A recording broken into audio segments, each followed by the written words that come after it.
کیا آپ جانتے ہیں فجر کے بعد صرف 1 منٹ کی دعا آپ کی زندگی بدل سکتی ہے؟ بہت سے لوگ نماز تو پڑھ لیتے ہیں لیکن نماز کے بعد کی دعاؤں سے محروم رہ جاتے ہیں۔ یہ 6 مختصر دعائیں نبی کریم صلی اللہ علیہ وسلم کی تعلیمات اور قرآن کی دعاؤں پر مشتمل ہیں۔ ان میں عافیت، مغفرت، قبولیت اور رحمت کی درخواست شامل ہے۔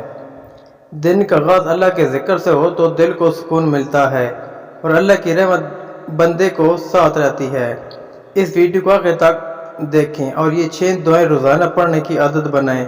شاید یہی چند الفاظ آپ کی دنیا اور آخرت کو سنوار دیں۔ تو چلیے دوستو شروع کرتے ہیں۔ نمبر 1،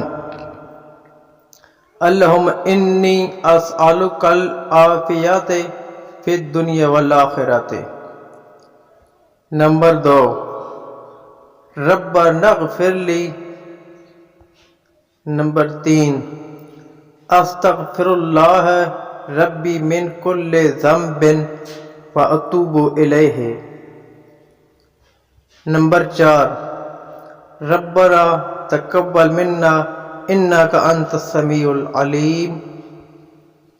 نمبر 5، یا ارحم الراحمین۔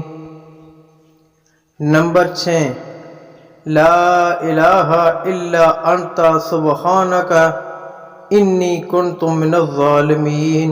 ویڈیو پسند آئے اس ویڈیو کو لائک کریں اور دوستوں کے ساتھ شیئر بھی کر دیں تاکہ اچھی بات سب دوستوں تک پہنچ سکے۔ شکریہ، اللہ حافظ۔